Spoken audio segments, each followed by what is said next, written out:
ನಮಸ್ಕಾರ ವಿದ್ಯಾರ್ಥಿಗಳೇ, ನಿಮಗೆ ಪ್ರೆಸೆಂಟ್ ಕ್ಲಾಸ್ಗೆ ಸುಸ್ವಾಗತ. ನಾನು ನಿಮ್ಮ ಅಜಿತ್, ಗಣಿತ ಶಿಕ್ಷಕ. ನಿನ್ನೆ ನಾವೇನು ಹೊಸ ಪಾಠವನ್ನು ಶುರು ಮಾಡಿದ್ವಿ ಅಲ್ವಾ? ಯಾವುದು? ಸಮಾಂತರ ಶ್ರೇಣಿಗಳು. ಸಮಾಂತರ ಶ್ರೇಣಿ ಎಲ್ಲ ಅದರ ಪೀಠಿಕೆ ಆಗಿತ್ತು. ಅದರ ಎಲ್ಲ ನಾವು ಕೆಲವೊಂದು ಇವನ್ನ ಏನು ಮೊದಲನೇ ಪದವನ್ನು ಹೇಗೆ ಅದನ್ನು ಹೇಳ್ತೀವಿ, ಅದರ ಸಾಮಾನ್ಯ ವ್ಯತ್ಯಾಸ ಹೆಂಗೆ ಹೇಳ್ತೀವಿ, ಆಮೇಲೆ ಸಮಾಂತರ ಶ್ರೇಣಿ ಹೆಂಗೆ ಮಾಡೋದು ಅಂದರೆ ಅದು ಹೆಂಗಿರಬೇಕದು ಒಂದು ಅನುಕ್ರಮ ಸಂಖ್ಯೆಗಳ ವ್ಯತ್ಯಾಸ ಒಂದೇ ಇರ್ತದೆ. ಸೊ ಅದನ್ನು ನಮಗೆ ತಲೆಯಲ್ಲಿ ಇಟ್ಕೊಂಡ್ಬಿಡ್ಬೇಕು. ಅದೇ ಅಂದರೆ ಅದು ಸಮಾಂತರ ಶ್ರೇಣಿ. ಸೊ ಅವನ್ನೆಲ್ಲ ನಾವು ನಿನ್ನೆ ಕಲ್ತ್ವಿ. ಆಮೇಲೆ ಏನು ಕಲ್ತೀವಿ ನಾವು? ಅದನ್ನು ಏನೋ ಈಗ ಪರೀಕ್ಷಿಸೋದು. ಯಾವುದೋ ಒಂದು ಸಂಖ್ಯಾಪಟ್ಟಿ ಕೊಟ್ಟಿರ್ತಾರೆ, ಅದನ್ನು ಹೆಂಗೆ ಇದನ್ನು ಮಾಡೋದು, ಪರೀಕ್ಷಿಸೋದು ಇದು ಸಮಾಂತರ ಶ್ರೇಣಿ ಹೌದು ಅಲ್ಲ ಅಂತ ಏನು ಮಾಡಬೇಕು ನಾವು? ಅದಕ್ಕೆ ಅಲ್ಲೇ ಸಾಮಾನ್ಯ ವ್ಯತ್ಯಾಸವನ್ನು ಕಂಡುಹಿಡಬೇಕು. ಒಂದು 3-4 ಅನುಕ್ರಮ ಸಂಖ್ಯೆಗಳನ್ನು ಕಂಡುಹಿಡಿದಾಗ ಅವರು ಕೊಟ್ಟಿರುವ ಸಂಖ್ಯೆಗಳಲ್ಲಿ ಸೊ ಅದೆಲ್ಲ ಒಂದೇ ಬಂತಂದರೆ ಅದು ಏನಂತ ಹೇಳ್ಬೇಕು ನಾವು? ಅದು ಸಮಾಂತರ ಶ್ರೇಣಿ. ಆಮೇಲೆ ನಾವೇನು ಮಾಡಿದ್ವಿ? ಬಹಳಷ್ಟು ಉದಾಹರಣೆಗಳನ್ನು ನೋಡಿದ್ವಿ ಅಲ್ವಾ? ಅದೆಲ್ಲ ನಿಮ್ಗೆ ಅರ್ಥ ಆಯ್ತು ಅಂತ ತಿಳ್ಕೊಂಡಿನಿ. ಆಮೇಲೆ ನಾವೇನು ಮಾಡಿದ್ವಿ? ಅಭ್ಯಾಸ ಶುರು ಮಾಡಿದ್ವಿ. ಅಭ್ಯಾಸ 5.1 ಅದರಲ್ಲಿ ಒಂದನೇದ್ದು ಅಲ್ಲಿ 2 ಪ್ರಶ್ನೆಗಳನ್ನು ಮಾಡಿದ್ವಿ ನಾವು. ಒಂದರಲ್ಲಿ ಉಪಪ್ರಶ್ನೆ 2 ಮಾಡಿದ್ವಿ. ನಿಮಗೆ ಇನ್ನೆರಡನ್ನು ಏನಂತ ಹೇಳಿದ್ದೆ? ನಿಮಗೆ ಮನೆ ಕೆಲಸ ಮಾಡಿರಿ ಅಂತ ಹೇಳಿದ್ದೆ. ನೀವು ಮಾಡಿರ್ಬೋದು ಅಂತ ತಿಳ್ಕೊಂಡಿದ್ದೀನಿ. ಈಗ ನಾವೇನು ಮಾಡೋಣ? ಅದನ್ನು ಮಾಡೋಣಂತೆ. ನೀವು ಮಾಡಿಲ್ಲ ಅಂದರೆ ಏನು ತೊಂದರೆ ಇಲ್ಲ, ಈಗ ಮಾಡೋಣಂತೆ. ನೀವು ಅದನ್ನು ಪರೀಕ್ಷಿಸಬಹುದು. ನಿಮ್ಮ ಉತ್ತರಕ್ಕೆ ಅದನ್ನು ನೋಡಿದಾಗ ಗೊತ್ತಾಗ್ತದೆ. ಅದು 3ನೇದ್ದು ಅಭ್ಯಾಸ 5.1ರಲ್ಲಿ ಎಷ್ಟನೇದು? 1ನೇ ಮುಖ್ಯ ಪ್ರಶ್ನೆಯಲ್ಲಿ 3ನೇ ಉಪಪ್ರಶ್ನೆ ಏನಿದೆ? ಬಾವಿಯನ್ನು ತೋಡುವಾಗ ಮೊದಲ ಮೀಟರ್ಗೆ 150 ರೂಪಾಯಿ ಇದೆ, ಮೊದಲ ಮೀಟರ್ಗೆ. ಆಮೇಲೆ ನಂತರದ ಪ್ರತಿ ಮೀಟರ್ಗೆ ₹50ರಂತೆ ಹೆಚ್ಚಾಗುತ್ತಾ ಹೋಗ್ತದೆ. ಅಂದರೆ ಈಗ 1ನೇ ಮೀಟರ್ಗೆ ಎಷ್ಟಿದೆ? 1ನೇ ಮೀಟರ್ಗೆ ಏನು ಕೊಟ್ಟಿದ್ದಾರೆ ಅವರು? 1ನೇ ಮೀಟರ್ಗೆ ಎಷ್ಟಿದೆ ಅಂತ ಹೇಳಿದ್ದಾರೆ? ₹150 ಇದೆ ಅಂತ ಹೇಳಿದ್ದಾರೆ. ಆಮೇಲೆ ಮುಂದಿಂದು ಪ್ರತಿ ಮೀಟರ್ಗೆ ಏನಾಗ್ತದೆ?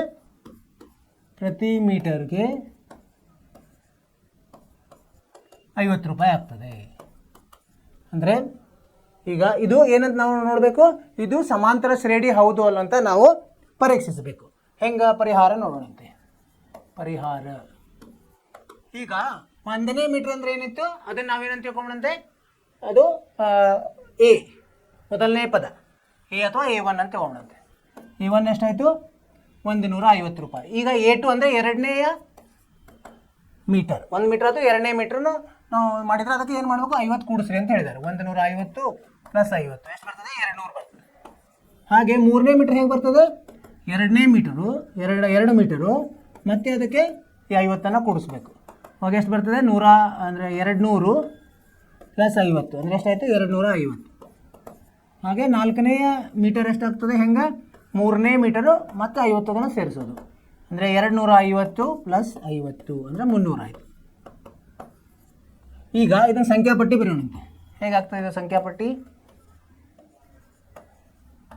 ಸಂಖ್ಯಾಪಟ್ಟಿ 1ನೇದ್ದು 150 ಬರೀಬೇಕು. 2ನೇದ್ದು A2 ಎಷ್ಟಿದೆ? 200 ಇದೆ. 3ನೇದ್ದು 250, 4ನೇದ್ದು 300. ಇದು ಹೀಗೆ ಮಾಡ್ತಾ ಹೋದರೆ ಈಗ ಹೋಗಿ ಬೆಳೀತಾ ಹೋಗ್ತದೆ. ಈಗ ನೋಡಿ, 2 ಅನುಕ್ರಮ ಸಂಖ್ಯೆಗಳ ವ್ಯತ್ಯಾಸ ಎಷ್ಟಿದೆ? 200ರಲ್ಲಿ 150 ಹೋದರೆ 50 ಬರ್ತದೆ, ಮತ್ತು 250ರಲ್ಲಿ 200 ಹೋದರೆ 50. ಹೀಗೆ ಎಲ್ಲದರಲ್ಲೂ ಸಮವಾಗಿದೆ ಅಲ್ವಾ? ಏನಾಗಿದೆ? ಸಾಮಾನ್ಯ ವ್ಯತ್ಯಾಸ ಒಂದೇ ಇದೆ. ಅದನ್ನು ನಾವು ಉತ್ತರ ಬರೆಯೋದು. ಏನಂತ ಉತ್ತರ ಬರೆಯೋದು? ಸಾಮಾನ್ಯ ವ್ಯತ್ಯಾಸ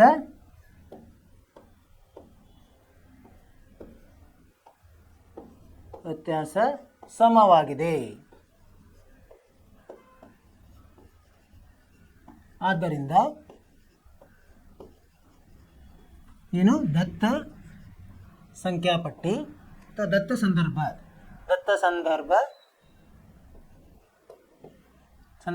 ಏನು ಮಾಡ್ತದೆ? ಸಮಾಂತರ ಶ್ರೇಣಿ ಉಂಟು ಮಾಡುತ್ತದೆ. ಸಮಾಂತರ ಶ್ರೇಣಿ ಹೌದು. ಈ ಥರ ಉತ್ತರ ಬರೀಬೇಕು ನಾವು. ಅರ್ಥ ಆಯ್ತಲ್ಲ? ಏನಂದರೆ ಅವರು ಸಂದರ್ಭ ಕೊಟ್ಟಿದ್ದಾರೆ ಬಾವಿ ಅಳೆಯೋದನ್ನು. ಮೊದಲೇ ಮೀಟರ್ಗೆ 150 ರೂಪಾಯಿ, ಆಮೇಲೆ ಎಷ್ಟೆಷ್ಟು ಮೀಟರ್ ನಾವು ಅಳಿತೀವಲ್ಲ 50 ಕೂಡಿಸ್ತಾ ಹೋಗಬೇಕು. ಅದಂದರೆ ನಾವು ಅದನ್ನು ಸಂಖ್ಯಾಪಟ್ಟಿ ತಯಾರು ಮಾಡಿದ್ವಿ. ಆ ಸಂಖ್ಯಾಪಟ್ಟಿ ಹೆಂಗೆ ಬಂತು? 150, 200, 250, 300 ಬಂತು. ಇದನ್ನು ನಾವು ಏನು ಮಾಡಿದ್ವಿ? ಅದನ್ನು ಪರೀಕ್ಷಿಸಿದಾಗ ಅವುಗಳ ನಡುವಿನ ಅಂತರ ಎಷ್ಟಿದೆ? 50 ಇದೆ. ಅಂದರೆ ಸಾಮಾನ್ಯ ವ್ಯತ್ಯಾಸ ಒಂದೇ ಇತ್ತಂದರೆ ನಾವೇನಂತ ಹೇಳಬೇಕು? ಅದು ಸಮಾಂತರ ಶ್ರೇಣಿ. ಅರ್ಥವಾಯಿತು ವಿದ್ಯಾರ್ಥಿಗಳೇ? ಈ ಥರ ಮಾಡೋದು. ನಿಮಗೆ ಹೇಳಿದ್ದೆ ನಿಮ್ಮ ಉತ್ತರನೂ ಇದೇ ಥರ ಬಂದಿದೆ ಅಂತ ತಿಳ್ಕೊಂಡಿದೆ. ಆಯಿತು, ಮುಂದೆ ಹೋಗೋಣಂತೆ. ಎರಡನೇ ಪ್ರಶ್ನೆ ಅಂದರೆ 3 ಆಯ್ತು. ಈಗ ನಾಲ್ಕನೇ ಪ್ರಶ್ನೆ ಏನಿದೆ? ಆರಂಭಿಕ ಠೇವಣಿ 10,000 ರೂಪಾಯಿಗೆ 8% ಅಂದರೆ 8% ಚಕ್ರ ಬಡ್ಡಿಯಂತೆ ಪ್ರತಿ ವರ್ಷ ಆಗುವ ಮೊತ್ತ. ನಾವೇನು ಗೊತ್ತಿರಬೇಕು? ಚಕ್ರ ಬಡ್ಡಿಯ ಸೂತ್ರ ಗೊತ್ತಿರಬೇಕು. ಅದನ್ನ ಬರ್ಕೊಂಬಿಡುತ್ತೆ. ಏನೇನು ಕೊಟ್ಟಿದ್ದಾರೆ ಅವರು? ಆರಂಭಿಕ ಠೇವಣಿ. ಇದನ್ನ ಹೇಗೆ ನಾವು ಇದನ್ನ ಮಾಡ್ತೀವಿ? ಹೇಳ್ತೀವಿ ಪಿ ಅಂತ ಹೇಳ್ತೀವಿ. ಪಿ ಅಂತ ಬರೀಬೇಕು. ಏನಂತಿದೆ ಅದು? ಆರಂಭಿಕ ಠೇವಣಿ 10,000 ರೂಪಾಯಿ ಇದೆ. ನಂತರ ಏನಾಗ್ತಾ ಇದೆ? ಚಕ್ರ ಬಡ್ಡಿ ಕೊಟ್ಟಿದ್ದಾರೆ. ಚಕ್ರ ಬಡ್ಡಿ ಅದರ ಬಡ್ಡಿಯ ದರ, ಚಕ್ರ ಬಡ್ಡಿ ದರ ಎಷ್ಟಿದೆ? ದರ 8%. ಆಮೇಲೆ ಪ್ರತಿ ವರ್ಷ ಆಗುವ ಮೊತ್ತ ಹೆಂಗಾಗ್ತದ? ಇದರದ್ದು ನಮಗೇನು ಗೊತ್ತಿರಬೇಕು?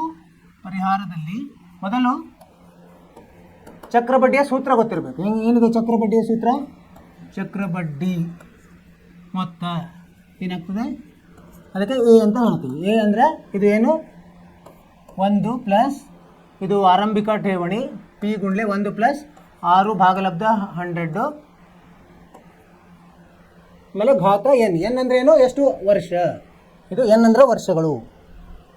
ಈಗ ಒಂದೊಂದೇ ನೋಡ್ತಾ ಹೋಗೋಣ. ಈಗ ಒಂದೇದ್ದು ಏನಿದೆ? ಅದು ಇದು ಇರ್ತದೆ, ಇದು ನಿರ್ದಿಷ್ಟ. A1 = 10,000. A2 ಎಷ್ಟಾಗುತ್ತೆ ನೋಡಿ? A2 ಅಂದರೆ ಇದನ್ನು ಈ ಸೂತ್ರದಲ್ಲಿ ಹಾಕಬೇಕು ನಾವು. ಅಂದರೆ 10,000 1 ಪ್ಲಸ್ 6 ಎಷ್ಟಿದೆ? 8 ಭಾಗಲಬ್ಧ 100. ವರ್ಷಗಳೆಷ್ಟು? 1 ವರ್ಷ ಒಂದೇ. ಆಯಿತಾ? ಅಂದರೆ ಇದೇನಾಯಿತು? 10,000 1 ಪ್ಲಸ್ 8 ಭಾಗಲಬ್ಧ 100 ಆಯಿತು. ಇದು 2ನೇ ವರ್ಷ ಶುರು ಆಗೋದಕ್ಕೆ. 1ನೇ ವರ್ಷದಲ್ಲಿ ಇಷ್ಟು ಇರ್ತದೆ, ಅದು ಮುಗಿಯೋದಕ್ಕೆ 2ನೇ ವರ್ಷ ಶುರು ಆಗೋದಕ್ಕೆ ಇದಾಯಿತು. 3ನೇ ವರ್ಷಕ್ಕೆ ಏನಾಗುತ್ತೆ? ಇದು ಏನು ಬಂದಿರ್ತಲ್ಲ, ಅದರದ್ದು ಸೂತ್ರ ಇದೇ ಸೂತ್ರ. 10,000 ಗುಂಡ್ಲೆ 1 ಪ್ಲಸ್ 8 ಭಾಗಲಬ್ಧ 100. ಈಗ ಎಷ್ಟಾಯಿತು? 2 ವರ್ಷ ಆಯಿತು. 3ನೇ ವರ್ಷದ ಆರಂಭಿಕದಲ್ಲಿ. ಇದು 1ನೇ ವರ್ಷದ ಆರಂಭಿಕ, 2ನೇ ವರ್ಷದ ಆರಂಭಿಕ, 3ನೇ ವರ್ಷದ ಆರಂಭಿಕದಲ್ಲಿ. ಹಾಗೆ 4ನೇ ವರ್ಷದಲ್ಲಿ ನೋಡೋಣ. 4ನೇ ವರ್ಷ 10,000 ಆರಂಭಿಕದಲ್ಲಿ 1 ಪ್ಲಸ್ 8 ಭಾಗಲಬ್ಧ 100 ಘಾತ 3. ಈಗ ನೋಡಿ, ಇವನ್ನ ನಾವು ಇದನ್ನು ಸರಳ ಮಾಡಿದಾಗ ಅದರ ವ್ಯತ್ಯಾಸ ಒಂದೇ ಬರಲ್ಲ. ಇಲ್ಲೇನಿದೆ? ಘಾತದಲ್ಲಿ ಬಂದಿದೆ. ಘಾತದಲ್ಲಿ ಬಂದಂದರೆ ಅದು ಏನಾಗ್ತದೆ? ವ್ಯತ್ಯಾಸ ಒಂದೇ ಬರಲ್ಲ. ಇಲ್ಲೇನಾಯಿತು? ಉತ್ತರ ಏನು ಬರೀಬೇಕು ನಾವು? ಸಾಮಾನ್ಯ ವ್ಯತ್ಯಾಸ ಸಮ ಇಲ್ಲ. ಆದ್ದರಿಂದ ದತ್ತ ಸಂದರ್ಭ ಏನಂತ ಹೇಳಬೇಕು? ಸಮಾಂತರ ಶ್ರೇಣಿ ಅಲ್ಲ. ಸಮಾಂತರ ಶ್ರೇಣಿ ಅಲ್ಲ. ಹೀಗೆ ಉತ್ತರ ಬರೀಬೇಕು ನಾವು. ಅರ್ಥವಾಯಿತು? ಸಂದರ್ಭವನ್ನು ನೋಡಿ ನಮಗೆ ಇದು ಸೂತ್ರದ ಮುಖಾಂತರ ಇದರಲ್ಲಿ ನಾವು ಮೊದಲನೇ ಪದ, 2ನೇ ಪದ, 3ನೇ ಪದವನ್ನು ಮಾಡ್ತಾ ಹೋದಂಗೆ ಅದರ ವ್ಯತ್ಯಾಸವನ್ನು ನೋಡಿದಾಗ ನಮಗೆ ಒಂದೇ ಬಂದರೆ ಮಾತ್ರ ಅದು ಸಮಾಂತರ ಶ್ರೇಣಿ. ಇಲ್ಲೇನಾಯಿತು? ಒಂದೇ ಬರಲಿಲ್ಲ ಅಂದರೆ ಇದು ಸಮಾಂತರ ಶ್ರೇಣಿ ಆಗೋದಿಲ್ಲ ಅಂತ ಇದೇ ಉತ್ತರ ನಮಗೆ.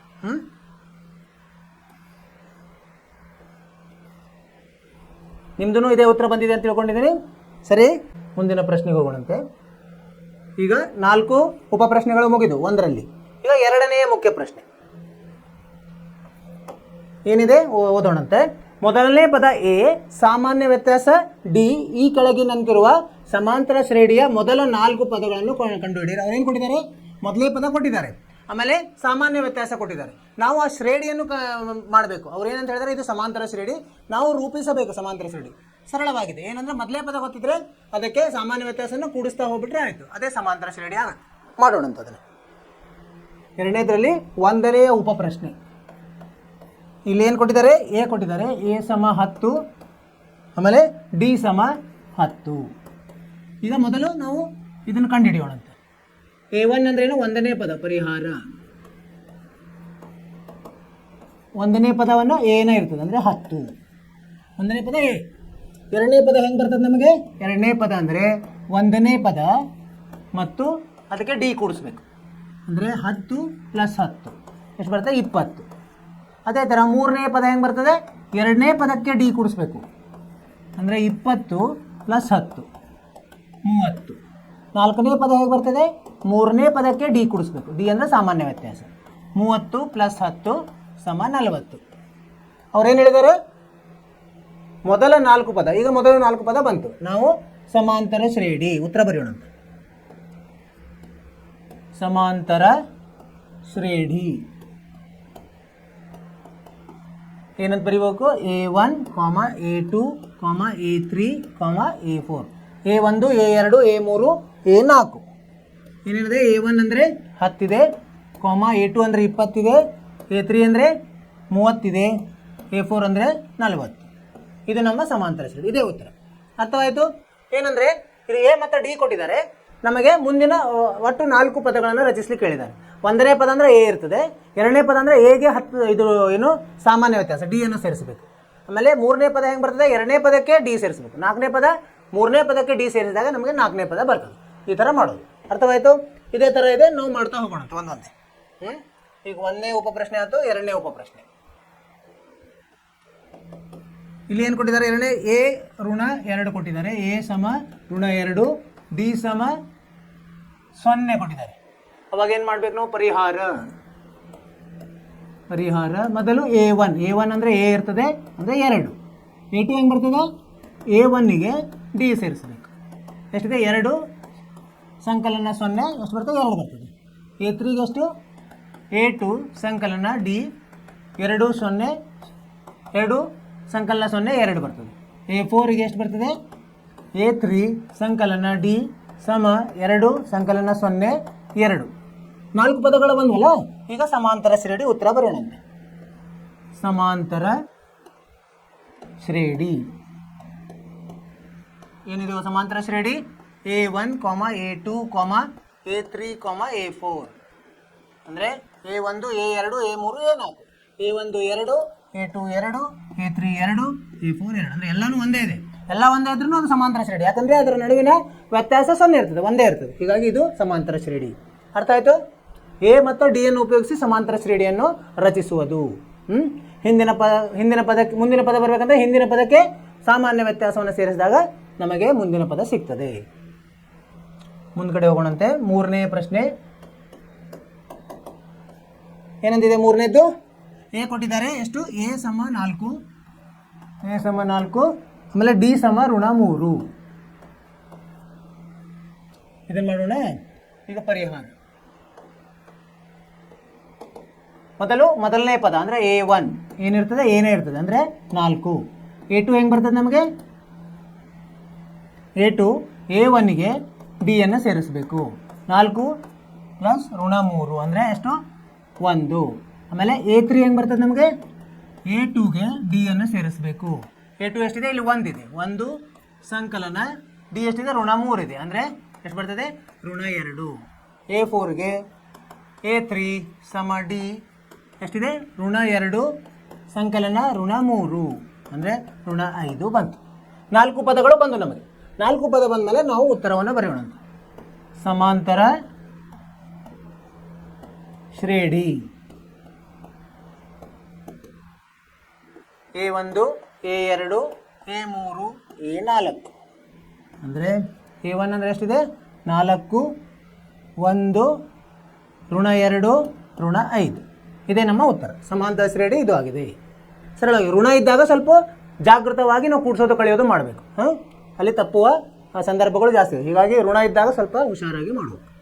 3ನೇದಾಯ್ತು. ಈಗ ಮುಂದಿನದಕ್ಕೆ ಹೋಗೋಣಂತೆ. 4ನೇದು ಏನಂತಾರೆ, A -1, ಡಿ 1/2 ಅಥವಾ ಇದನ್ನ ಹೆಂಗೆ ಬರ್ಕೋಬೋದು ನಾವು, ದಶಮಾಂಶದಲ್ಲಿನೂ ಬರ್ಬೋದು. 2 ನಮಗೆ ಯಾವ್ದು ಸರಳ ಇದೆ ಅದನ್ನು ಮಾಡ್ಬೋದು.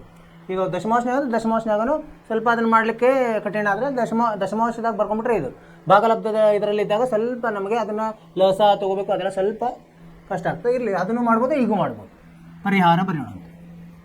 ಪರಿಹಾರ ಮೊದಲು ಏನು ಮಾಡಬೇಕು, A1 ಅಂದರೆ ಎ ಎಷ್ಟಿದೆ, -1. A2 ಅಂದರೆ ಎಷ್ಟು, A1 + ಡಿ ಅಂದರೆ A1 ಎಷ್ಟಿದೆ, ಋಣ 1 ಇದೆ, ಇಲ್ಲಿ ಧನ 0.5 ಅಥವಾ 1/2ನೇ ತೊಗೊಂಡಂತೆ ಉತ್ತರದಲ್ಲಿ ಹಾಗೆ ಕೊಟ್ಟಿರ್ಬೋದು, ಋಣದಲ್ಲೇ ತೊಗೊಂಡ್ಬಿಡೋಣ. ಅಂದರೆ ಇದು ಭಾಗಲಬ್ಧದಲ್ಲೇ ತೊಗೊಂಡಿದ್ದು, ಬೇಡವೇ ಬೇಡ. ಧನ 1/2 ಅಂದರೆ ಎಷ್ಟಾಯ್ತು, ಇಲ್ಲಿ ಋಣ 1ರಲ್ಲಿ ಅರ್ಧ ತೆಗೆದ್ರೆ ಋಣ 1/2 ಆಗ್ತದೆ. A3 ಹೆಂಗೆ ಬರ್ತದೆ ನಮಗೆ, A3 ಸಮ A2 ಸಂಕಲನ D. A2 ಎಷ್ಟು ಬಂದಿದೆ ಇಲ್ಲಿ, ಋಣ 1/2 ಸಂಕಲನ D ಎಷ್ಟಿದೆ, 1 2 ಇವೆರಡು ಒಂದೇ ಇರೋದ್ರಿಂದ ಒಂದು ಧನ ಒಂದು ಋಣ ಇದೆ, 0 ಬರ್ತದೆ. A4 ಹೆಂಗೆ ಬರ್ತದೆ, A3 ಸಂಕಲನ D. A3 ಎಷ್ಟಿದೆ, 0 ಇದೆ, ಇದು ಎಷ್ಟಿದೆ, 1/2 ಅಂದರೆ 1/2. 4 ಪದಗಳು ಬಂದ್ವಲ್ಲ, ಈಗ ನಾವು ಉತ್ತರವನ್ನು ಬರೆಯೋದು. ಸಮಾಂತರ ಶ್ರೇಣಿ A1 A2 A3 A4. A1ರಲ್ಲಿ ಏನಿದೆ, ಋಣ 1 ಇದೆ. ಆಮೇಲೆ A2 ಅಲ್ಲಿ ಏನಿದೆ, ಋಣ 1/2 ಇದೆ. A3 ಅಲ್ಲಿ ಏನಿದೆ, 0 ಇದೆ. A4 ಅಲ್ಲಿ 1/2 ಇದೆ. ಸರಿ ಆಯ್ತಾ? ಏನು ಮಾಡಿದ್ವಿ ನಾವಿಲ್ಲಿ, A ಮತ್ತು D ಕೊಟ್ಟಿದ್ದಾರೆ, ಸಮಾಂತರ ಶ್ರೇಣಿಯನ್ನು ರಚಿಸ್ಲಿಕ್ಕೆ ಹೇಳಿದ್ದಾರೆ. ಆವಾಗ ನಾವು 4 ಪದಗಳ ಸಮಾಂತರ ಶ್ರೇಣಿ. 1ನೇ ಪದ ಏನಿರ್ತದೆ, A ಇರ್ತದೆ, ಅದನ್ನು ಬರ್ತೀವಿ. 2ನೇ ಪದ ಹೆಂಗೆ ಬರ್ತದೆ, A1ದಲ್ಲಿ D ಅನ್ನು ಸೇರಿಸಿದಾಗ ನಮಗೆ D ಅಂದರೆ ಸಾಮಾನ್ಯ ವ್ಯತ್ಯಾಸ, ನಮಗೆ A2 ಬಂತು. ಅಂದರೆ ಋಣ 1 ಧನ 1/2 ಅಂದರೆ ಋಣ 1/2. A3 ಹೆಂಗೆ ಬರ್ತದೆ, A2 ಅಲ್ಲಿ D ಸೇರಿಸಿದಾಗ ಋಣ 1/2 ಧನ 1/2 0 ಬರ್ತದೆ. A4 ಹೆಂಗೆ ಬರ್ತದೆ, A3 ಮತ್ತು D ಅನ್ನು ಕೂಡಿಸಿದಾಗ A3 0 ಇದೆ, D 1/2 ಇದೆ, ಎರಡು ಕೂಡಿಸಿದಾಗ 1/2 ಬಂತು. ಸೊ ಇಲ್ಲಿ ನಾವು ಬರೆದ್ವಿ ಉತ್ತರವನ್ನು, ಸಮಾಂತರ ಶ್ರೇಣಿ A1 A2 A3 A4 ಈ ಥರ ಬರೆದ್ರೆ ನಿಮಗೆ ಪೂರ್ತಿ ಅಂಕಗಳು. ಅರ್ಥವಾಯಿತು? ಸರಳವಾಗಿದೆ. ನೀವು ಇವನ್ನ ಮನೆಯಲ್ಲಿ ಪುನರಾವರ್ತನೆ ಮಾಡಬೇಕು, ಅಂದರೆ ನಿಮಗೆ ಒಂದು ಆತ್ಮವಿಶ್ವಾಸ ಹೆಚ್ಚಿಗೆ ಆಗ್ತದೆ. ಈಗೇನಾಯಿತು, 2ರಲ್ಲಿ 4 ಪ್ರಶ್ನೆಗಳು, 4 ಉಪ ಪ್ರಶ್ನೆಗಳು ಒಂದು 5ನೇದು ಬಂದಿದೆ, ಅದನ್ನು ಮಾಡೋಣ. 5ನೇದು ಏನಂತಾರೆ, 5ನೇದು A ಕೊಟ್ಟಿದ್ದಾರೆ. ಇಲ್ಲಿ ಏನು ಕೊಟ್ಟಿದ್ದಾರೆ, A ಅನ್ನು ದಶಮಾಂಶದಲ್ಲಿ ಕೊಟ್ಟಿದ್ದಾರೆ. ಋಣ 1.25. D ಎಷ್ಟಿದೆ, 0.25. ಈಗ ರಚಿಸೋಣ ಪರಿಹಾರ. ಮೊದಲು A1 ಕಂಡಿಡಿದು, 1ನೇ ಪದ ಅದು A ಇರ್ತದೆ, ಅದು ಋಣ 1.25. A2 ಹಿಂಗೆ ಬರ್ತದೆ ನಮಗೆ, A2 ಸಮ A1 ಸಂಕಲನ D. A1 ಅಂದರೆ ಋಣ 1.25 ಧನ D ಎಷ್ಟಿದೆ, 0.25 ಕೂಡಿಸಿದಾಗ ಎಷ್ಟು ಬರ್ತದೆ, ಋಣ 1 ಬರ್ತದೆ. A3 ಹೆಂಗೆ ಬರ್ತದೆ ನಮಗೆ, A2 ಸಂಕಲನ D. A2 ಋಣ 1 ಮತ್ತು ಧನ 0.25. ಇದು ಎಷ್ಟು ಬರ್ತದೆ, ಋಣ 75 ಬರ್ತದೆ, 0.75. A4 ಹೆಂಗೆ ಬರ್ತದೆ, A3 ಸಂಕಲನ D. A3 ಎಷ್ಟಿದೆ, ಋಣ 0.75 ಪ್ಲಸ್ D ಎಷ್ಟಿದೆ, 0.25 ಅಂದರೆ ಋಣ 0.50 ಬರ್ತದೆ.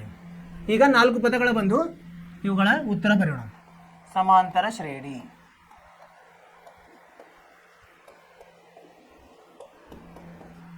A1 A2 A3 A4. A1 ಇರೋಲ್ಲಿ ಏನು ಹಾಕಬೇಕು, ಋಣ 1.25. A2 ಅಲ್ಲಿ ಋಣ 1.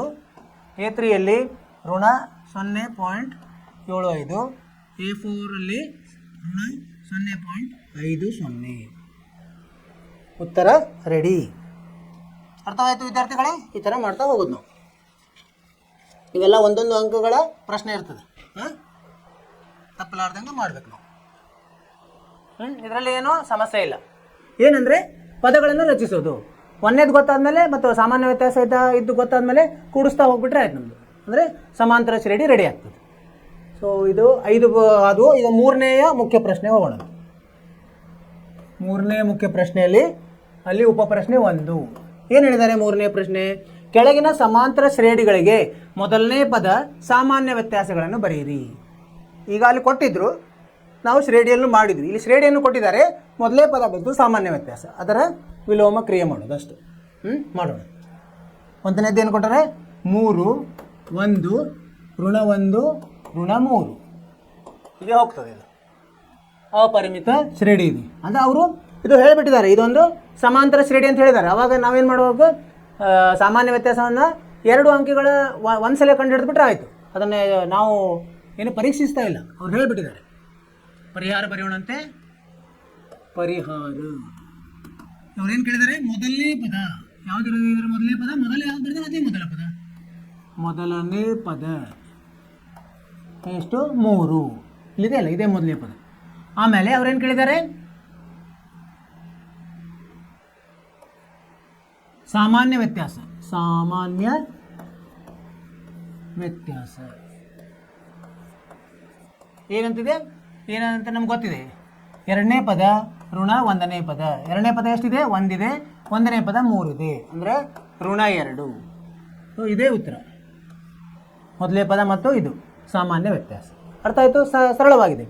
ಅವ್ರು ಏನು ಕೊಟ್ಟಿದ್ದಾರೆ? ಸಮಾಂತರ ಶ್ರೇಣಿ ಕೊಟ್ಟಿದ್ದಾರೆ. ಅದರಿಂದ ನಾವು ಮೊದಲನೇ ಪದ ಮೊದಲು ಬರ್ತಿದ್ದೆ, ಮೊದಲನೇ ಪದ.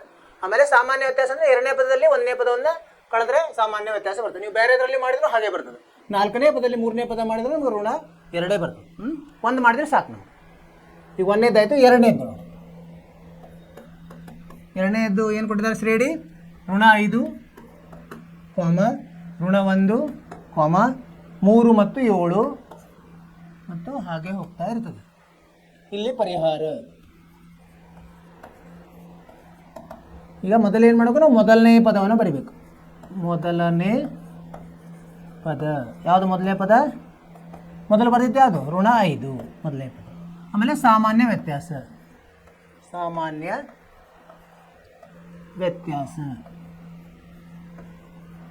ಅಂದರೆ ಎರಡನೇ ಪದದಲ್ಲಿ ಒಂದನೇ ಪದವನ್ನು ಕಳೆಯೋದು. ಎರಡನೇ ಪದ ಏನಿದೆ? ಋಣ 1 ಇದೆ, ಋಣ ಚಿಹ್ನೆ ಹಾಕಿ, ಮತ್ತೆ ಇದೇನಿದೆ? ಋಣ 5 ಇದೆ.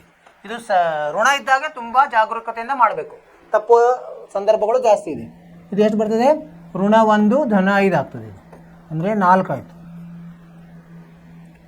ಇದು ಉತ್ತರ. ಮತ್ತು ಇದು ಅಂದರೆ ಮೊದಲನೇ ಪದ ಋಣ 5 ಇದೆ, ಸಾಮಾನ್ಯ ವ್ಯತ್ಯಾಸ 4 ಇದೇ ಉತ್ತರ. ಸರಿ, ಎಷ್ಟನೇದು? ಎರಡನೇದಾಯಿತು. ಮೂರನೇದಕ್ಕೆ ಹೋಗೋಣ. ಮೂರನೇದೇನಿದೆ? ಇಲ್ಲಿ 1 ಮೂರಾಂಶ, 5 ಮೂರಾಂಶ, 9 ಮೂರಾಂಶ ಮತ್ತು 13 ಮೂರಾಂಶ ಈ ಥರ ಇದೆ.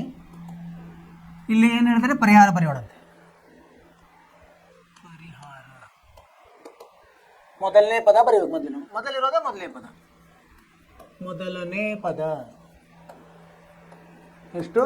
1 ಭಾಗಲಬ್ಧ 3. ಆಮೇಲೆ ಸಾಮಾನ್ಯ ವ್ಯತ್ಯಾಸ. ಸಾಮಾನ್ಯ ವ್ಯತ್ಯಾಸ ಅಂದರೆ ಎರಡನೇದರಲ್ಲಿ ಒಂದೇನು ಕಳೆದ್ರೆ ಬರ್ತದೆ. ಎರಡನೇ ಪದದಲ್ಲಿ ಒಂದನೇ ಪದವನ್ನು ಕಳಿಬೇಕು. ಎರಡನೇ ಪದ ಎಷ್ಟಿದೆ? 5 ಭಾಗಲಬ್ಧ 3 ಇದೆ, ಋಣ 1 ಭಾಗಲಬ್ಧ 3. ಇಲ್ಲಿ ನೋಡಿ ಏನಿದೆ? ಇಲ್ಲಿ ಛೇದ. ಕೆಳಗಡೆ ಇರುವಾಗ ಛೇದ ಅಂತೀವಿ. ಅಲ್ಲಿ 2 ಒಂದೇ ಇದ್ದರೆ ನಾವು ಲಸ ಒಂದೇ ಆಗ್ತದೆ. 3 5 ಋಣ 1 ಅಂದರೆ 4 ಭಾಗಲಬ್ಧ 3. ಇದೇನಿದು? ನಮ್ಮ ಸಾಮಾನ್ಯ ವ್ಯತ್ಯಾಸ. ಇದು ಸಾಮಾನ್ಯ ವ್ಯತ್ಯಾಸ, ಇದು ಮೊದಲನೇ ಪದ. ಇದೇ ಉತ್ತರ. ಅರ್ಥ ಆಯಿತು? ಅವ್ರೇನು ಕೇಳಿದ್ದಾರೆ? ಮೊದಲನೇ ಪದ ಒಂದು ಸಾಮಾನ್ಯ ವ್ಯತ್ಯಾಸ. ಮೊದಲನೇ ಪದ ಅಂದರೆ ಮೊದಲಿರೋದು ಮೊದಲನೇ ಪದ. ಎರಡನೇ ಪದದಲ್ಲಿ ಒಂದನೇ ಪದವನ್ನು ಕಳೆದಾಗ ಸಾಮಾನ್ಯ ವ್ಯತ್ಯಾಸ. ಅದನ್ನು ನಾವಿಲ್ಲಿ ಕಂಡುಹಿಡಿದು. ಸರಿನಾ? ಸರಳವಾಗಿದೆ. ಇವು ಪದಗಳು ಸರಳವಾಗಿದೆ, ಸರಳ ಉತ್ತರ ಬಂತು. ಮುಂದೆ ನಾವು ಲಸ ಮಾಡುವಂತಹ ಪದಗಳು ಬರ್ಬೋದು. ಅವಾಗ ಸ್ವಲ್ಪ ಕ್ಲಿಷ್ಟಕರ ಇದ್ದರೆ ಅದನ್ನು ನಾವು ಮಾಡಲಿಕ್ಕೆ ರೂಢಿ ಮಾಡಬೇಕು. ಒಳಗಡೆ ಹೋಗೋಣಂತ. 3 ಆಯ್ತು. ಈಗ 4ನೇ ಪ್ರಶ್ನೆ. ಏನಂತಾರೆ 4ನೇ ಪ್ರಶ್ನೆ? ಇಲ್ಲಿ ನೋಡಿ, ದಶಮಾಂಶದಲ್ಲಿದೆ. 0.6, ಎರಡನೇ ಪದ 1.7, ಮೂರನೇ ಪದ 2.8, 4ನೇ ಪದ 3.9 ಹಾಗೆ ಹೋಗ್ತದೆ. ಈಗ ಪರಿಹಾರ ಬರೆಯೋಣ. ಪರಿಹಾರ ಮೊದಲನೇ ಪದ ಅದಕ್ಕೆ ಎ ಅಂತ ಹೇಳ್ತೀವಿ. ಅದು ಬರೆದ್ರು ಬರ್ತದೆ, ಇಲ್ಲಾಂದ್ರೆ ಮೊದಲನೇ ಪದ ಅಂತ ಬರೆದ್ರೆ ಸಾಕು ನಮಗೆ. ಮೊದಲನೇ ಪದ ಎಷ್ಟು? 0.6. ಸಾಮಾನ್ಯ ವ್ಯತ್ಯಾಸ. ಸಾಮಾನ್ಯ ವ್ಯತ್ಯಾಸ ಅಂದರೆ ಏನು ಬರೀಬೇಕಿಲ್ಲ? ಎರಡನೇ ಪದ ಋಣ 1ನೇ ಪದ. ಎರಡನೇ ಪದ ಎಷ್ಟಿದೆ? 1.7 ಇದೆ, ಋಣ 0.6 ಅಂದರೆ 1.1 ಆಗ್ತದೆ. ಈಗ ಮತ್ತೆ ನಾವು ತಪ್ಪಿ ಮೂರನೇದರಲ್ಲಿ ಒಂದನೇದನ್ನು ಕಳಿಬಾರ್ದು. ಅನುಕ್ರಮವಾಗಿ ಕಳಿಬೇಕು ನಾವು. ಅನುಕ್ರಮ 2ರಲ್ಲಿ 1 ಕಳಿಬೇಕು, 3ರಲ್ಲಿ 2 ಕಳಿಬೇಕು, 4ರಲ್ಲಿ 3 ಕಳಿಬೇಕು. ಇದು ಒಂದು ನಮಗೆ ಗೊತ್ತಿರಬೇಕು, ಅದು ತಪ್ಪಂಗಿಲ್ಲ. ಸೊ ಹಾಗೆ ಮಾಡಿದಾಗ ಮಾತ್ರ ನಮಗೆ ಸರಿಯಾದ ಉತ್ತರ ಬರ್ತದೆ. ಈಗ 3ನೇ ಮುಖ್ಯ ಪ್ರಶ್ನೆ ಮುಗೀತು. ಏನಂದರೆ ಇಲ್ಲಿ ಅವರು ಇದು ಕೊಟ್ಟಿದ್ದಾರೆ, ಇಲ್ಲಿ ಏನು ಸಮಾಂತರ ಶ್ರೇಣಿ ಕೊಟ್ಟಿದ್ದಾರೆ, ಅಲ್ಲಿ ಮೊದಲನೇ ಪದ ಮತ್ತು ಸಾಮಾನ್ಯ ವ್ಯತ್ಯಾಸ ಕಂಡುಹಿಡಲಿಕ್ಕೆ ಹೇಳಿದ್ದಾರೆ. ಅದನ್ನು ನಾವು ಮಾಡಿದ್ವಿ. ಈಗ ಮುಂದಿನ ಪ್ರಶ್ನೆಯನ್ನು ನೋಡೋಣ. 4ನೇ ಮುಖ್ಯ ಪ್ರಶ್ನೆ, ಇವುಗಳಲ್ಲಿ ಯಾವುವು ಸಮಾಂತರ ಶ್ರೇಣಿಗಳಾಗಿವೆ? ಸಮಾಂತರ ಶ್ರೇಣಿಗಳಾಗಿದ್ದಲ್ಲಿ ಸಾಮಾನ್ಯ ವ್ಯತ್ಯಾಸ ಕಂಡುಹಿಡಿದು ಅದರ ಮುಂದಿನ 3 ಪದಗಳನ್ನು ಬರೆಯಿರಿ. ಇಲ್ಲಿ ಒಂದು ಸ್ವಲ್ಪ ಹೆಚ್ಚಿಗೆ ಪ್ರಶ್ನೆ ಇದೆ. ಅಂದರೆ ಏನು ಮಾಡಬೇಕು ನಾವು, ಹೆಂಗೆ ನಾವು ಪರೀಕ್ಷಿಸಬೇಕು? ಅವ್ರು ಕೊಟ್ಟಿರೋದು ಏನು ಪಟ್ಟಿ ಅದಲ್ಲ, ಅವೆಲ್ಲ ಪಟ್ಟಿಗಳಲ್ಲಿರೋ ಸಾಮಾನ್ಯ ವ್ಯತ್ಯಾಸ ಕಂಡುಹಿಡಬೇಕು. ಅಂದರೆ ಏನಾಗ್ತದೆ, ಅದು ಒಂದೇ ಸಮ ಬಂದರೆ ಮಾತ್ರ ಇದು ನಾವು ಹೌದು ಅಂತ ಹೇಳ್ಬೋದು. ನೋಡೋಣ ಹೆಂಗೆ ಮಾಡೋಣ. 4ರಲ್ಲಿ 1ನೇ ಮುಖ್ಯ ಪ್ರಶ್ನೆ, 4ನೇ ಮುಖ್ಯ ಪ್ರಶ್ನೆಯಲ್ಲಿ 1ನೇ ಉಪಪ್ರಶ್ನೆ. 2, 4, 8, 16 ಅಂತ ಕೊಟ್ಟಿದ್ದಾರೆ. ಈಗ ಇದು ಒಂದು ಅವರು ಹೇಳಿಲ್ಲ ಇದು ಸಮಾಂತರ ಶ್ರೇಣಿ ಹೌದು ಅಂತ ಹೇಳಿಲ್ಲ, ನಾವು ಕಂಡುಹಿಡಬೇಕು. ಅದನ್ನು ನಾವು ಕಂಡುಹಿಡಿಯೋದು ಹೆಂಗೆ ಅಂದರೆ, ನಾವು ಸಾಮಾನ್ಯ ವ್ಯತ್ಯಾಸವನ್ನು ನೋಡಬೇಕು. ಪರಿಹಾರ. ಸೊ ಅವಾಗ ಅವ್ರು ಹೇಳಿಲ್ಲ ಅಂದರೆ ನಾವು ಸಾಮಾನ್ಯ ವ್ಯತ್ಯಾಸ ಎಲ್ಲದರಲ್ಲೂ ಕಂಡುಹಿಡಿಬೇಕು. ಸಾಮಾನ್ಯ ವ್ಯತ್ಯಾಸ ಏನೇನಂತ ಇರಬೇಕು? ಮೊದಲು 2ರಲ್ಲಿ 1 ಕಳೆದು ನೋಡಬೇಕು, ಎಷ್ಟು ಬರುತ್ತೆ? 4ರಲ್ಲಿ 2 ಕಳೆದ್ರೆ ಎಷ್ಟು ಬರುತ್ತೆ? 2 ಬಂತು. ಇನ್ನೊಂದು 3ರಲ್ಲಿ 2 ಕಳಿಬೇಕು, ಎಷ್ಟು ಬರುತ್ತೆ? 8 ಋಣ 4 ಅಂದರೆ 4 ಬಂತು. ಮತ್ತು 4ರಲ್ಲಿ 3 ಕಳೆದ್ರೆ ಎಷ್ಟು ಬರ್ತದೆ? 16ರಲ್ಲಿ 8 ಕಳೆದ್ರೆ 8 ಬರ್ತದೆ. ನೋಡಿ ಇವೆಲ್ಲ ಒಂದೇ ಆಗಿಲ್ಲ. ಅವಾಗ ಏನು ಬರಬೇಕು ನಾವು? ಸಾಮಾನ್ಯ ವ್ಯತ್ಯಾಸ ಸಮವಿಲ್ಲ. ಸಾಮಾನ್ಯ ವ್ಯತ್ಯಾಸ ಸಮವಿಲ್ಲ. ಆದ್ದರಿಂದ ಇದು ಸಮಾಂತರ ಶ್ರೇಣಿ ಅಲ್ಲ. ಆದ್ದರಿಂದ ಸಮಾಂತರ ಶ್ರೇಣಿ ಅಲ್ಲ. ಹೀಗೆ ಉತ್ತರ ಬರಬೇಕು. ಅರ್ಥವಾಯಿತು? ಅವರು ಇಲ್ಲ ಅಂದರೆ ಮುಂದೆ ಹೋಗೋ ಕಾರಣ ಇಲ್ಲ, ಇತ್ತಂದರೆ ಅವ್ರು ಮುಂದೆ ಮುಂದೆ ಹೇಳಿದ್ದಾರೆ. ಅವರು ಆಗಿದ್ದಲ್ಲಿ ಸಾಮಾನ್ಯ ವ್ಯತ್ಯಾಸ ಕಂಡುಹಿಡಿದು ಅದರ ಮುಂದಿನ 3 ಪದ. ಈಗೆಲ್ಲ ಬೇರೆ ಬೇರೆ ಬಂದಿರೋದ್ರಿಂದ ಇದು ಸಮಾಂತರ ಶ್ರೇಣಿ ಅಲ್ಲ ಅಂತ ಹೇಳ್ಬೋದು. ನೋಡಿ ಏನು ಮಾಡಿದ್ವಿ ನಾವು, ಅವರೊಂದು ಶ್ರೇಣಿ ಏನೋ ಒಂದು ಪಟ್ಟಿ ಕೊಟ್ಟಾರೆ. ಆ ಪಟ್ಟಿಯಲ್ಲಿ ನಾವು ಸಾಮಾನ್ಯ ವ್ಯತ್ಯಾಸ 3 ಸಾಮಾನ್ಯ ವ್ಯತ್ಯಾಸಗಳನ್ನು ಕಂಡುಹಿಡಿದ್ವಿ, ಯಾವುದೂ ಒಂದಕ್ಕೊಂದು ಸಮ ಇಲ್ಲ. ಹಾಗಾಗಿ ಅದು ಸಮಾಂತರ ಶ್ರೇಣಿ ಅಲ್ಲ ಅಂತ ನಿರ್ಧಾರ ಮಾಡಿ. ಇದೇ ಉತ್ತರ. 2ನೇದು ನೋಡೋಣ. 2ನೇ ಉಪಪ್ರಶ್ನೆ ಏನು ಕೊಟ್ಟಿದ್ದಾರೆ ಅಲ್ಲಿ? 2, 5, 2 3 ಮತ್ತು 7 ಭಾಗಲಬ್ಧ 2. ಈಗ ಪರಿಹಾರ ಏನಂದರೆ ಸಾಮಾನ್ಯ ವ್ಯತ್ಯಾಸ ಕಂಡುಹಿಡಿಯುವ. ಸಾಮಾನ್ಯ ವ್ಯತ್ಯಾಸ ಅವರು 4 ಅಂಕಿಗಳನ್ನು ಕೊಟ್ಟಾಗ 3 ಸಾಮಾನ್ಯ ವ್ಯತ್ಯಾಸಗಳನ್ನು ಕಂಡುಹಿಡಬೇಕಾಗ್ತದೆ ನಾವು. ಯಾವ್ಯಾವು? ಮೊದಲಿಗೆ A2 ಋಣ A1 ಎಷ್ಟು ಬರ್ತದೆ? ಇಲ್ಲಿ 2 ಅಲ್ಲ, ತಪ್ಪಿದೆ ನೋಡಿ. A2 ಎಷ್ಟಿದೆ? 5 ಭಾಗಲಬ್ಧ 2 ಮೈನಸ್ 2. ಇಲ್ಲೇನಾಯ್ತು? ಪ್ಲಸ್ 2 ಆಯಿತು. 2 1 ಭಾಗಲಬ್ಧ 2 ಆಗ್ತದೆ. ಆಮೇಲೆ A3 ಋಣ A2 ಇಲ್ಲಿ ಎಷ್ಟಾಗ್ತದೆ? A3 ಎಷ್ಟಿದೆ? 3 ಇದೆ. 3 ಋಣ 5 ಭಾಗಲಬ್ಧ 2. ಇದು ಪ್ಲಸ್ 2 3 6 6 5 ಅಂದರೆ 1 ಭಾಗಲಬ್ಧ 2 ಆಯಿತು. A4 ಋಣ A3 A4 ಎಷ್ಟಿದೆ? 7 ಭಾಗಲಬ್ಧ 2 ಋಣ 3. ಇದು ಇಲ್ಲಿ ಲಸ ಏನಾಗ್ತದೆ? 2 ಅಂದರೆ 2 3 6 7 6 ಅಂದರೆ 1. ಹೀಗಾಗಿ ನೋಡಿ ಎಲ್ಲ ಒಂದೇ ಆಗಿದೆ. ಇಲ್ಲಿ ಇದು ಒಂದೇ ಇದೆ, ಇದು ಒಂದೇ, ಎಲ್ಲ ಸಮವಾಗಿದೆ. ಏನಂತ ಹೇಳ್ಬೋದು ನಾವು? ಸಾಮಾನ್ಯ ವ್ಯತ್ಯಾಸ ಸಮವಿದೆ. ಸಾಮಾನ್ಯ ವ್ಯತ್ಯಾಸ ಒಂದೇ ಆಗಿದೆ, ಸಮವಾಗಿದೆ, ಎರಡು ಒಂದೇ. ಆದ್ದರಿಂದ ಹೌದು, ಇದು ಸಮಾಂತರ ಶ್ರೇಣಿ.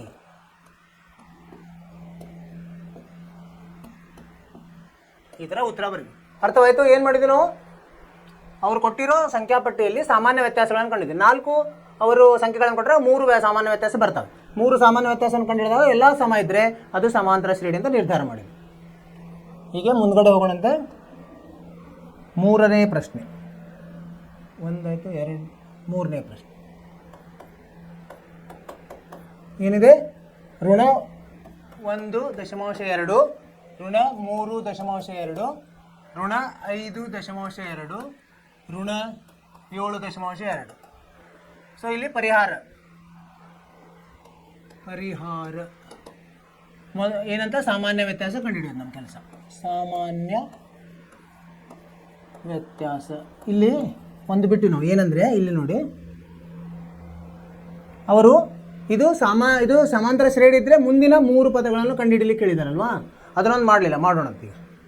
ಮುಂದಿನ 3 ಪದಗಳು ಅಂದರೆ ಈಗ A1 ಇದೆ, A2, A3, A4 ಇದೆ, A5 ಕಂಡುಹಿಡಿಬೇಕು. A5 ಹೆಂಗೆ ಕಂಡುಹಿಡಿಯೋದು ನಾವು? A4ಕ್ಕೆ D ಅನ್ನು ಸೇರಿಸಬೇಕು.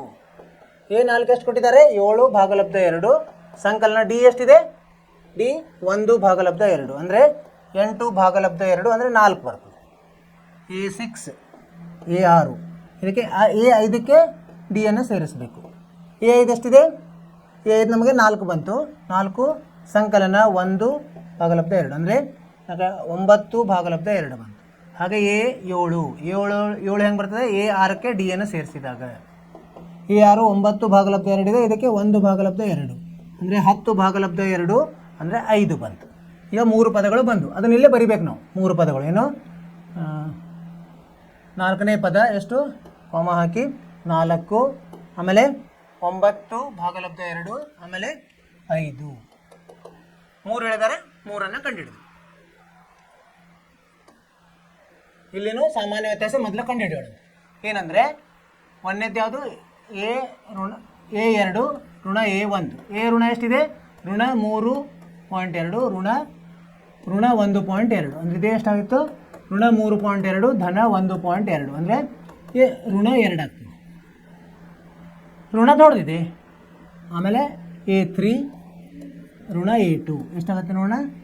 A3 ಋಣ 5.2 ಋಣ 3.2 ಇದನ್ನು ಸೇರಿಸಿದಾಗ ಎಷ್ಟು ಬರ್ತದೆ? ಋಣ 5.2 ಧನ 3.2 ಅಂದರೆ ಋಣ 2 ಆಯ್ತಿದು.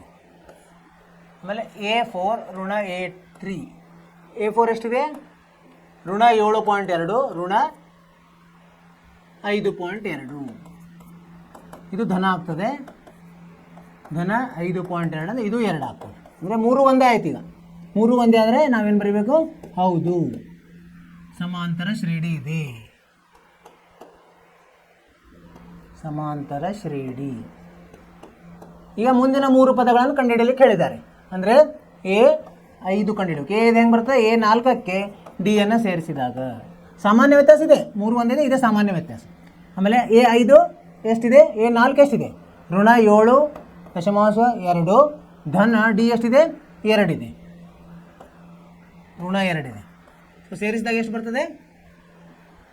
ಋಣ 9.2 ಬರ್ತದೆ. ಹಾಗೆ A6 ಹೆಂಗೆ? A5 ಸಂಕಲನ D. A6 ಎಷ್ಟು ಬಂತು? ಋಣ 9.2 ಸಂಕಲನ ಋಣ 2 ಅಂದರೆ ಋಣ 11.2.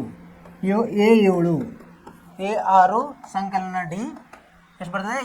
A6 ಎಷ್ಟಿದೆ? ಋಣ 11.2 ಧನ ಋಣ 2 ಅಂದರೆ ಋಣ 13.2. ಸೊ 3 ಪದಗಳು ಸಿಕ್ಕು, ಅದನ್ನ ಇಲ್ಲಿ ಬರೆಯೋದು ನಾವು. ಋಣ 9.2 ಋಣ 11.2 ಋಣ 13.2 ಈ ಥರ ಹಿಂಗೆ ಹೋಗ್ತದೆ. 3 ಇವನು ಕಂಡುಹಿಡಿಯಲಿಕ್ಕೆ ಹೇಳಿದ್ರು, ಕಂಡುಹಿಡಿದಿದ್ದೀವಿ. ಅರ್ಥವಾಯಿತು? ಮೊದಲು ಅದು ಸಮಾಂತರ ಶ್ರೇಣಿ ಹೌದು ಅಲ್ಲ ಅಂತೇಳಿ ನಾವು ಪರೀಕ್ಷಿಸಬೇಕು. ಹೆಂಗೆ ಪರೀಕ್ಷಿಸ್ತೀವಿ? ಸಾಮಾನ್ಯ ವ್ಯತ್ಯಾಸ ಒಂದೇ ಬರಬೇಕು, ಸಮ ಬರಬೇಕು. ಸಮ ಬಂದರೆ ಅದು ಸಮಾಂತರ ಶ್ರೇಣಿ. ಅದು ಸಮಾಂತರ ಶ್ರೇಣಿ ಇದ್ದರೆ ಮುಂದಿನ 3 ಪದಗಳನ್ನು ಕಂಡುಹಿಡಿಯೋದು. ಹಿಂದಿನ ಪದಕ್ಕೆ ಸಾಮಾನ್ಯ ವ್ಯತ್ಯಾಸವನ್ನು ಕೂಡಿಸಿದಾಗ ನಮಗೆ ಮುಂದಿನ ಪದ ಬರ್ತದೆ. ಆ ಥರ ಮಾಡೋದು. 3 ಆಯ್ತು. ಮುಂದಿಂದು ನೋಡೋಣಂತೆ. 4ನೇ ಪ್ರಶ್ನೆ. 4ನೇ ಪ್ರಶ್ನೆ ಏನಿದೆ? 10 ಋಣ 10 ಋಣ 6 ಋಣ 2 ಮತ್ತು 2. ಇಲ್ಲಿ ಸಾಮಾನ್ಯ ವ್ಯತ್ಯಾಸ ಪರಿಹಾರ. ಮೊದಲು ನಾವು ಸಾಮಾನ್ಯ ವ್ಯತ್ಯಾಸವನ್ನು ಕಂಡುಹಿಡಿಯಬೇಕು. ಸಾಮಾನ್ಯ ವ್ಯತ್ಯಾಸ ಏನಪ್ಪ? ಸಾಮಾನ್ಯ ವ್ಯತ್ಯಾಸ A2 ಋಣ A1. A2 ಋಣ A1 ಎಷ್ಟಿದೆ? A2 ಎಷ್ಟಿದೆ? ಋಣ 6 ಇದೆ. ಋಣ A1 ಋಣ 10 ಇದೆ. ಏನು ಬರ್ತದೆ? ಋಣ 6 ಧನ 10 ಅಂದರೆ ಧನ 4 ಬರ್ತದೆ. ಇದು ಒಂದನೇದು. ಎರಡನೇದು ನೋಡೋಣ. A3 ಋಣ A2. A3 ಎಷ್ಟಿದೆ? ಋಣ 6 ಇದೆ. ಅಲ್ಲ,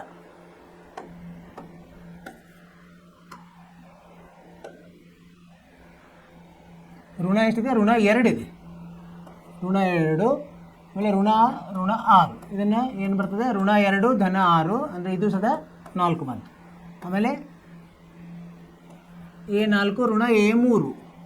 A4 ಎಷ್ಟಿದೆ? 2 ಇದೆ. ಋಣ 2 ಅಂದರೆ 2 ಸಂಕಲನ 2 ಆಯಿತು, ಇದು 4 ಆಯಿತು. ಅಂದರೆ ಎಲ್ಲ ಒಂದೇ ಬಂತು ನೋಡಿ. ಈಗ ಎಲ್ಲ ಸಮವಾಗಿದೆ. ಇದು ಸಮ ಇದೆ, ಇದು ಸಮ ಇದೆ, ಇದು ಸಮ ಇದೆ. ಅದಕ್ಕೆ ಉತ್ತರ ಏನು ಬರಬೇಕು? ನಾವು ಹೌದು, ಸಮಾಂತರ ಶ್ರೇಣಿ. ಈ ವ್ಯತ್ಯಾಸ ಸಿಕ್ತು, ಸಮಾಂತರ ಶ್ರೇಣಿ ಅಂತ ಆಯಿತು. ಈಗ ನಾವೇನು ಮಾಡಬೇಕು? ಮುಂದಿನ 3 ಪದಗಳು ಅಂದರೆ A5 ಕಂಡುಹಿಡಿಬೇಕು. A5 ಎಷ್ಟು ಬರ್ತದೆ? A4 ಸಂಕಲನ D. A4 ಎಷ್ಟಿದೆ? 2 ಇದೆ. 2 ಸಂಕಲನ D ಎಷ್ಟಿದೆ? 4 ಇದೆ, ಅಂದರೆ 6 ಬರ್ತದೆ. ಆಮೇಲೆ A6 ಏನು ಬರ್ತದೆ? A5 ಸಂಕಲನ D. A5 ಎಷ್ಟಿದೆ? 6 ಸಂಕಲನ 4 10 ಬಂತು. ಆಮೇಲೆ A7 10 ಅಂದರೆ A6 ಸಂಕಲನ D.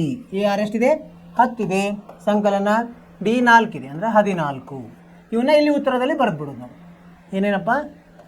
ಮುಂದಿನ ಪದ 6 10 6 10 14. ಸಾಮಾನ್ಯ ವ್ಯತ್ಯಾಸವನ್ನು ಮೊದಲು ಕಂಡುಹಿಡಬೇಕು. ಸಾಮಾನ್ಯ ವ್ಯತ್ಯಾಸವನ್ನು ಕಂಡುಹಿಡಿದಾಗ ನಮ್ಗೆ ಗೊತ್ತಾಗ್ತದೆ ಸಮಾಂತರ ಶ್ರೇಣಿ ಹೌದು ಅಲ್ಲೋ. ಒಂದೇ ಥರನಾಗಿದ್ದರೆ ಅದು ಸಮಾಂತರ ಶ್ರೇಣಿಯಾಗಿದೆ, ಇಲ್ಲ ಅಂದರೆ ಅದು ಅಲ್ಲ. ಸೊ ಇತ್ತಂದರೆ ಮುಂದಿನ 3 ಪದಗಳನ್ನು ಕಂಡುಹಿಡಿಯುವುದು. ಮುಂದಿನ 3 ಪದಗಳನ್ನು ಕಂಡುಹಿಡಲಿಕ್ಕೆ ಹೇಳಿದ್ದಾರೆ ಅಂತ ನಾವು ಕಂಡುಹಿಡಿತೀವಿ. 4 ಹೇಳಿದ್ರೆ 4 ಕಂಡುಹಿಡಿಯೋದು, 2 ಹೇಳಿದ್ರೆ 2 ಕಂಡುಹಿಡಿಯೋದು, ಇಲ್ಲ ಅಂದರೆ ನಾವು ಕಂಡುಹಿಡಿಯೋದು ಬೇಡ. ಸೊ ಇಲ್ಲಿ ಹೇಳಿದ್ದಾರೆ ಅಂದರೆ ಇದು ನಿಮಗೆ 2 ಅಂಕಗಳ ಪ್ರಶ್ನೆ ಇರ್ತದೆ ಇದು. ಸೊ ಇಲ್ಲಿ ಕಂಡುಹಿಡಿದ್ವಿ 5 A5 A6 A7. ಅರ್ಥವಾಯಿತು ವಿದ್ಯಾರ್ಥಿಗಳೇ? ಇದರಲ್ಲಿ ಏನು ಸಮಸ್ಯೆ ಇಲ್ಲಲ್ಲ ನಮಗೆ. ಅದು ಚಿಹ್ನೆಗಳು ತುಂಬ ಇಲ್ಲಿ ಪ್ರಾಮುಖ್ಯ ಇರ್ತದೆ. ಚಿಹ್ನೆಗಳನ್ನು ತಪ್ಪಬಾರ್ದು. ಋಣ ಚಿಹ್ನೆ, ಧನ ಚಿಹ್ನೆದ ಏನು ಸಮಸ್ಯೆ ಆಗಲ್ಲ, ಋಣ ಚಿಹ್ನೆದೇ ಸ್ವಲ್ಪ ಸಮಸ್ಯೆ ಆಗ್ತದೆ. ಅದನ್ನು ಜಾಗರೂಕವಾಗಿ ನೀವು ಬಳಸಬೇಕು. ಅಂದರೆ ನಿಮ್ಮ ಲೆಕ್ಕಗಳು ತಪ್ಪೋದಿಲ್ಲ. ಮುಂದ್ಗಡೆ ಹೋಗೋಣಂತೆ. ಈಗ ಎಷ್ಟಾಯಿತು? 4 ಆಯಿತು. 5ನೇ ಪ್ರಶ್ನೆ. ಇದರಲ್ಲಿ ಏನಿದೆ? 5ನೇದು ಇಲ್ಲಿ ನೋಡಿ, 3. 1ನೇದು 3 ಇದೆ. 2ನೇದು 3 ಸಂಕಲನ ವರ್ಗಮೂಲ 2. ಇದು ಅಭಾಗಲಬ್ಧ ಸಂಖ್ಯೆ. ಆಮೇಲೆ 3 ಸಂಕಲನ 2 ವರ್ಗಮೂಲ 2, 3 ಸಂಕಲನ 3 ಸಂಕಲನ 2 ಆ ಥರ ಹೋಗ್ತದೆ. ಇದು ಸಮಾಂತರ ಶ್ರೇಣಿ ಹೌದು ಅಲ್ಲ ಅಂತ ಕಂಡುಹಿಡಿಯೋಣ. ಪರಿಹಾರ ಏನು ಮಾಡೋದು? ಪರಿಹಾರ ಅಂದರೆ ಇಲ್ಲಿ ಏನು ಪರೀಕ್ಷೆ? ಸಾಮಾನ್ಯ ವ್ಯತ್ಯಾಸದ ಪರೀಕ್ಷೆ. ಮೊದಲನೇದು ಯಾವುದು? A2 ಋಣ A1, 1ನೇಯ ಸಾಮಾನ್ಯ ವ್ಯತ್ಯಾಸ. A2 ಎಷ್ಟಿದೆ? 3 ಸಂಕಲನ ವರ್ಗಮೂಲ 2 ಋಣ 3 ಅಂದರೆ 3 ಹೋಗಿ ಉಳಿತದೇನು? ವರ್ಗಮೂಲ 2 ಉಳಿತದೆ. ಇಲ್ಲಿ ನೋಡಿ 2ನೇದು A3 ಋಣ A2.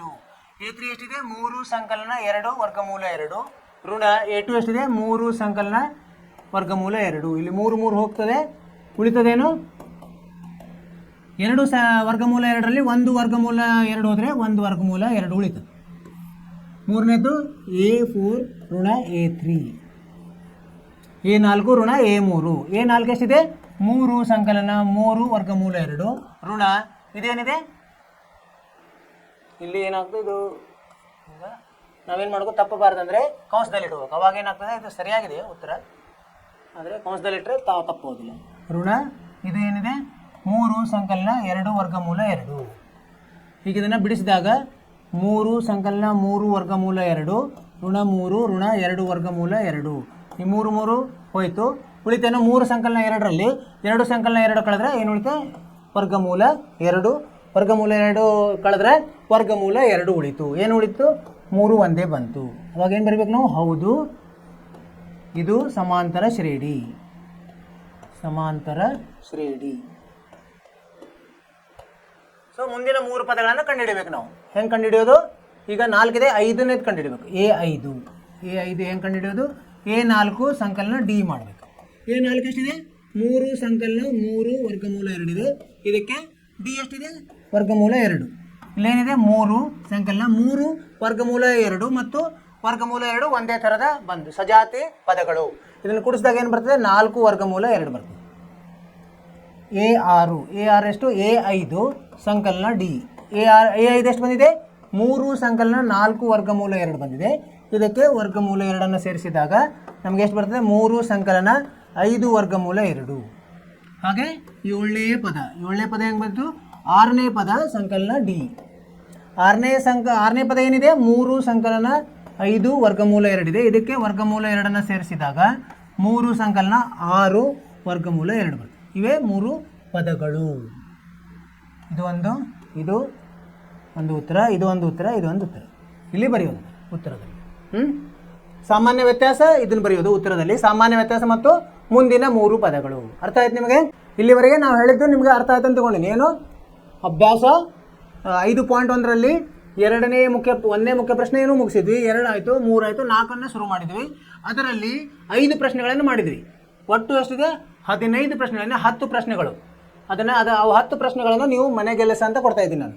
ಸೊ ನೀವೇನು ಮಾಡಬೇಕು? ಮನೆಯಲ್ಲಿ ಅವನ್ನ ಪ್ರಯತ್ನ ಮಾಡಿ. ಇಲ್ಲಿವರೆಗೆ ಮಾಡಿದ್ದನ್ನು ಮೊದಲು ನೋಡಿರಿ, ಅದನ್ನು ನೀವು ಸ್ವಂತ ಇದರಲ್ಲಿ ಬಿಡಿಸ್ಲಿಕ್ಕೆ ಪ್ರಯತ್ನ ಮಾಡಿರಿ. ಆಮೇಲೆ ಆ ಜ್ಞಾನದ ಆಧಾರದಿಂದ ನೀವು ಮುಂದಿನ ಪ್ರಶ್ನೆಗಳನ್ನು ಬಿಡಿಸ್ಲಿಕ್ಕೆ ಸರಳವಾಗ್ತದೆ. ಅದನ್ನು ಮಾಡಿರಿ. ಸೊ ಮಾಡಿ ಉತ್ತರವನ್ನು ಪರೀಕ್ಷಿಸಿದಾಗ ನಿಮ್ಗೆ ಗೊತ್ತಾಗ್ತದೆ ಎಲ್ಲಿ ತಪ್ಪಿದ್ದೀವಿ ಅಂತ ಹೇಳಿ. ಸರಿ ಇದ್ರೆ ಅಂದ್ರೆ ಒಳ್ಳೆಯದು, ತಪ್ಪಿದ್ರೆ ಅಂದರೆ ಯಾವ ಹಂತದಲ್ಲಿ ತಪ್ಪಿದ್ದೀವಿ ಅಂತ ಗೊತ್ತಾಗ್ತದೆ. ಸೊ ನೀವು ಪ್ರಯತ್ನ ಮಾಡಿರಿ. ನಾಳೆ ಇದನ್ನು ನಾವು ಮತ್ತೊಮ್ಮೆ ಚರ್ಚಿಸೋಣಂತೆ. ಅದಕ್ಕೆ ಹೋಲಿಕೆ ಮಾಡೋಣ. ನೀವು ಮಾಡಿದ್ದಕ್ಕೆ ನಾವು ಮಾಡಿದ್ದಕ್ಕೆ ಹೋಲಿಕೆ ಮಾಡಿ ನಿಮಗೆ ಏನಾದರೂ ಸಮಸ್ಯೆ ಇದ್ದರೆ ಅದನ್ನು ಬಗೆಹರಿಸೋಣ. ಸೊ ಇಷ್ಟು ಹೇಳ್ತಾ ಇವತ್ತಿನ ತರಗತಿಯನ್ನು ಮುಗಿಸ್ತಾ ಇದ್ದೀವಿ. ನೀವೇನು ಮಾಡಬೇಕು? ಚೆನ್ನಾಗಿ ಓದ್ಕೋಬೇಕು. ಬೇರೆ ಬೇರೆ ಪಠ್ಯಗಳಿಂದ ಪ್ರಶ್ನೆಗಳನ್ನು ಬಿಡಿಸ್ರಿ. ಇನ್ನೂ ಸ್ವಲ್ಪ ಜಾಸ್ತಿ ಬಿಡಿಸಿ ನಿಮಗೆ ಆತ್ಮವಿಶ್ವಾಸ ಜಾಸ್ತಿ ಆಗ್ತದೆ. ಸೊ ಏನು ಮಾಡಿರಿ? ಪಠ್ಯೇತರ ಚಟುವಟಿಕೆಗಳನ್ನು ಮಾಡಿರಿ. ಬರೀ ಅಭ್ಯಾಸ ಅಲ್ಲ, ಪಠ್ಯೇತರ ಚಟುವಟಿಕೆ ಅವೆಲ್ಲ ಭಾಗವಹಿಸಿ, ಆಟಗಳಲ್ಲಿ ಭಾಗವಹಿಸಿರಿ. ಸೊ ನಿಮ್ಮ ಆರೋಗ್ಯದ ಬಗ್ಗೆ ಕಾಳಜಿ ಇರಲಿ. ಇಷ್ಟು ಹೇಳ್ತಾ ನಾಳೆ ಭೇಟಿಯಾಗೋಣ ಅಂತ. ನಿಮಗೆ ಶುಭವಾಗಲಿ. ನಮಸ್ಕಾರ.